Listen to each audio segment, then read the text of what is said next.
Hello, students. This is your April 30th e-learning agenda plan.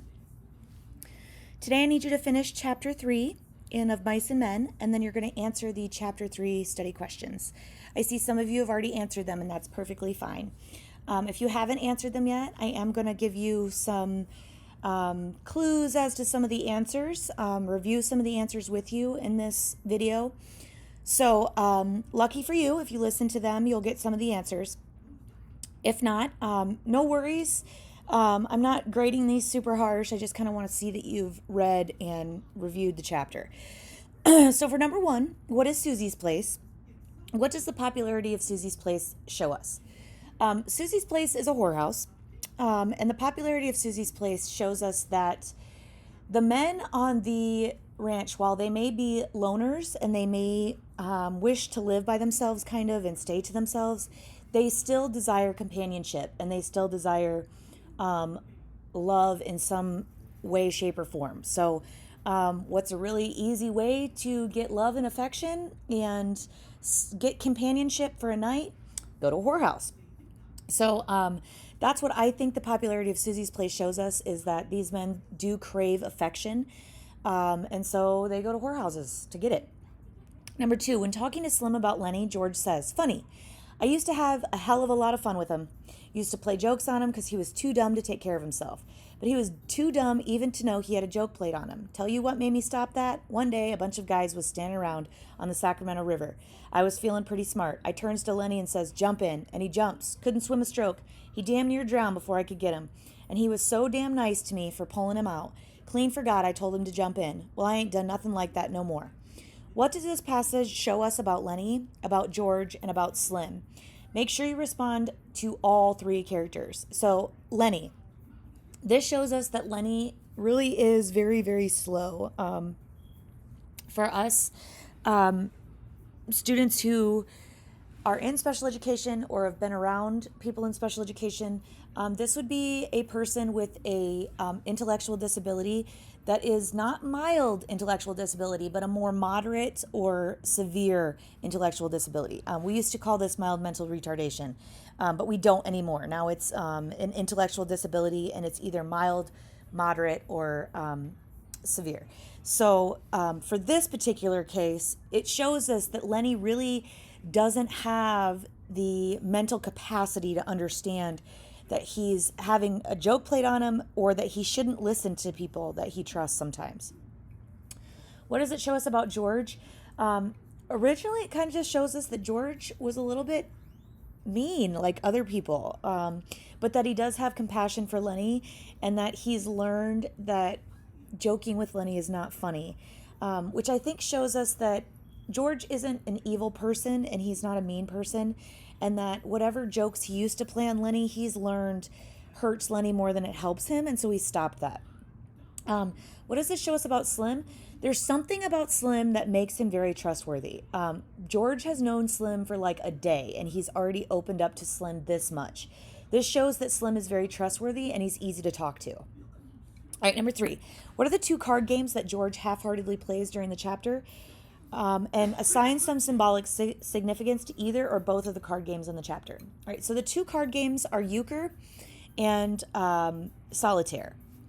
The symbolic significance for me, and you may find something else, so whatever you find is totally going to be okay as long as it makes somewhat of sense. For euchre, 1, he avoids euchre because with euchre you must have a partner. The fact that he avoids playing euchre shows that he doesn't instinctively trust other people, because you need to have a partner that you trust in order to play euchre. So that avoidance factor shows that he doesn't really trust people. Then the solitaire. Solitaire obviously is a game of one person versus the cards. So that shows that George really is a very lone character in this novel. He tends to stay to himself except for caring for Lenny. So that's kind of the symbolic significance that I see to these card games. Again, you may see something else. Number 4, Carlson wants to put Candy's dog out of his misery. Candy wants the dog to remain alive. Who's right and why? And then symbolically connect the dog to Candy himself. We're going to get a lot of different answers here, guys, and that's totally fine. I even struggle with this myself. I have a very old dog who continuously wets on herself. She stinks. She ruins the floors of my house. She can barely get up the stairs anymore. And I struggle with what should I do? Like, should I take her and put her down? Should I not take her and put her down? What should I do? In some ways, I think as long as the dog's not suffering, then it doesn't matter. But other people would disagree with me. So I don't know. It's up to you. Who do you think is right? And then just tell me why. And then why is the dog kind of like Candy?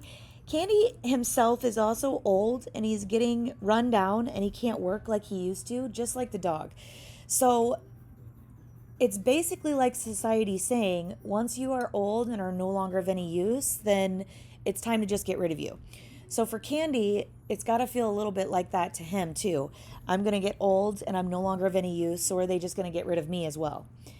So just kind of think about how that might feel to an older gentleman with this older dog, and that you guys just want to shoot him. Like, he has no use whatsoever. So I think Candy probably feels a little bit like that too, that he's old and useless. Number 5, how much money does Candy have? Where did he get the money? And why is Candy so keen to join George and Lenny on their dream farm? Candy has $250 that he's been saving. He's going to get $50 from the ranch. And he wants to join George and Lenny. Again, going back to that question number 4. He feels useless. He doesn't really have a place. So this dream of George and Lenny's can now become Candy's dream. And it gives him something to look forward to. And then he doesn't feel so old and useless anymore. He's got something he can actually do on this farm with George and Lenny. Number 6, why does Curly attack Lenny? Look closely at the scene. At what point does Lenny react, defend himself, and what's the significance of this? Curly attacks Lenny because Lenny is large and he's intimidated by Lenny. That's really the only reason. When you look closely at the scene, the point at which Lenny starts to react or defend himself is when George tells him to. The significance of this is that Lenny really doesn't have any intention of hurting anyone ever. He won't even defend himself unless somebody else tells him to. And that is significant because later on in the story, when we are thinking about Lenny and his actions, we have to remember Lenny isn't cognizant. He doesn't mentally think about all of the consequences of some of his actions. So he never intends to hurt anyone. And when he does hurt people, it's without thought, unless George tells him to do that. So it also shows this deep connection between Lenny and George. And then 7, Lenny has just maimed the boss's son. What does Slim do to ensure that George and Lenny won't get fired? Slim makes up a story that Curly caught his hand in a machine, which is what all the other men are supposed to say. So Slim's basically covered George and Lenny's butt to make sure that they don't get fired. I hope you guys are taking care of yourself. That's it for today. Talk to you soon.